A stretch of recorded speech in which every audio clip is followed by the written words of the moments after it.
Hello' everyone, আজি আপোনালোকৰ বাবে লৈ আহিছোঁ ফুলকবিৰে বনোৱা এটা টেষ্টি ৰেচিপি আৰু লগতে আপোনালোক সকলোকে আকৌ এবাৰ আদৰণি জনাইছোঁ আছামিজ কিটচেন চেনেললৈ।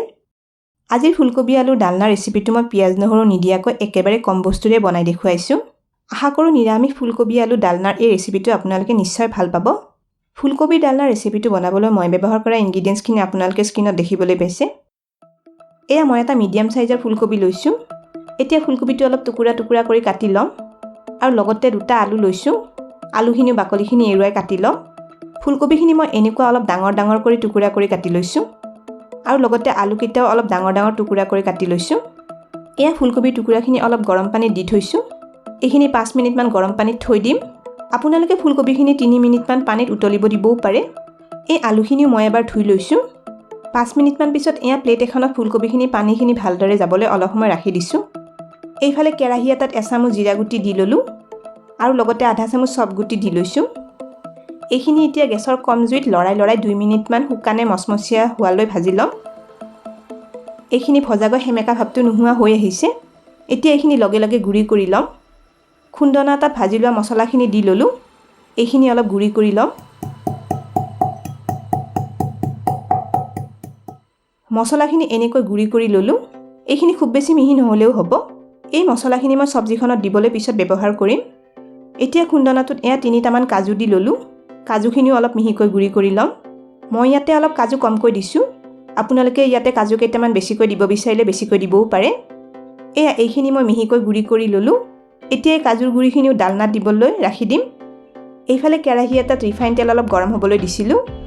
তেলখিনি ফুলকবিৰ টুকুৰাখিনি দি ল'লোঁ। এইখিনি এতিয়া অলপ ভাজি ল'ম। ফুলকবিখিনি এতিয়া অলপ হাই ফ্লেমত ভাজি ল'ব লাগিব। এয়া ফুলকবিখিনি দেখিছেনে অলপ অলপ ৰঙচুৱা হৈ আহিছে। এইখিনি তেলৰ পৰা উঠাই ল'ম। তেলখিনিত এইবাৰ আলুৰ টুকুৰাখিনি দি ল'লোঁ। এই আলুখিনিও অলপ ৰঙচুৱাকৈ ভাজি ল'ম। এয়া আমাৰ আলুখিনিও ভজা হৈ গৈছে। তেলৰ পৰা এইখিনি উঠাই লৈছোঁ। এতিয়া আলু আৰু ফুলকবি ভাজি ৰৈ যোৱা তেলখিনিতে এটা তেজপাত দি ল'লোঁ।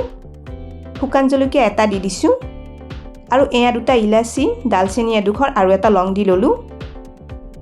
এইখিনি অকণমান লৰাই দিছোঁ। এতিয়া এয়া মিহিকৈ কাটি লোৱা এটা মিডিয়াম চাইজৰ বিলাহী দি ল'লোঁ। এই বিলাহীখিনি অলপ কোমল হৈ অহালৈ ভাজি ল'ম। এয়া বিলাহীখিনি ভজাগৈ কোমল হৈ আহিছে। এচামুচ আদা বটা বিলাহীখিনি দি দিলোঁ। হালধি আধা চামুচ দিছোঁ। জিৰা গুড়ি আধা চামুচ দিলোঁ। আধা চামুচ ধনিয়া গুড়ি দিছোঁ। কাশ্মীৰী জলকীয়া গুড়ি আধা চামুচ দিলোঁ। এতিয়া মছলাখিনি ভালদৰে মিলাই এবাৰ ভাজি ল'ম।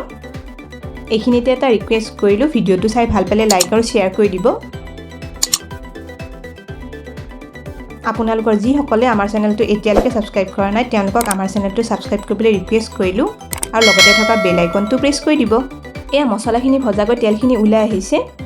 আগতে গুড়ি কৰি থোৱা কাজুখিনি ইয়াতে দি ল'লোঁ। এতিয়া এইখিনি মিলাই আৰু 2 মিনিটমান ভাজি ল'ম।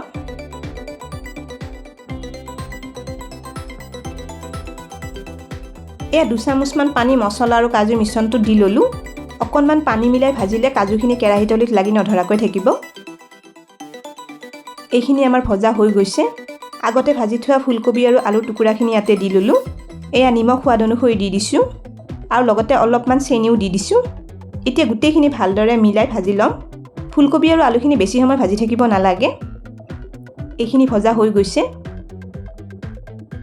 এয়া 2 চামুচ গাখীৰৰ চামনি চব্জিখনত দি ল'লোঁ। এইখিনি এবাৰ মিলাই আৰু 1 মিনিটমান ভাজি ল'ম। আপোনালোকে যদি ইয়াতে গাখীৰৰ চামনি দিব নিবিচাৰে নিদিয়াকৈও বনাব পাৰিব।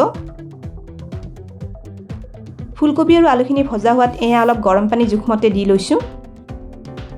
এইখিনি এবাৰ মিলাই দিছোঁ। এতিয়া ঢাকনিখন লগাই এইখিনি 8 মিনিটমান সিজিব দিম। 8 মিনিটমান হৈ গৈছে, ঢাকনিখন আঁতৰাই ল'লোঁ। এয়া আমাৰ ফুলকবি আৰু আলুখিনি ভালদৰে সিজি গৈছে। চব্জিখনত কেঁচা জলকীয়া এটা দি দিছোঁ। এয়া গৰম মছলা আধা চামুচ দিলোঁ। এয়া এচামুচৰ 3/4 এভাগ ঘি দি লৈছোঁ। এইখিনি এবাৰ মিলাই ল'ম আৰু শেষতে এয়া ভজা মছলাৰ গুড়িখিনি দি ল'লোঁ। এইখিনি সময়ত গেছটো অফ কৰি দিছোঁ আকৌ এবাৰ গোটেইখিনি মিলাই দিছোঁ। এইদৰে অলপ ভজা মছলাৰ গুড়ি ফুলকবিৰ ডালনাখন হোৱাৰ পিছত দি ল'লে ডালনাখন খুবেই সোৱাদ লগা হয়। ডালনাখন আমাৰ বনোৱা হৈ গৈছে। অলপ পনীয়াকৈ এইখিনি মই ৰাখি দিছোঁ। এয়া গৰমে গৰমে ফুলকবিৰ ডালনা পৰিৱেশন কৰিছোঁ। পিঁয়াজ নহৰু নিদিয়াকৈ একেবাৰে কম মছলাৰে বনোৱা ফুলকবিৰ ডালনাৰ এই ৰেচিপিটো আপোনালোকেও বনাই চাব পাৰে। এইদৰে বনোৱা ফুলকবিৰ ডালনা বা দমখন ভাত, পোলাও, ৰুটি সকলোৰে লগত খাবলৈ খুবেই সোৱাদ লাগে।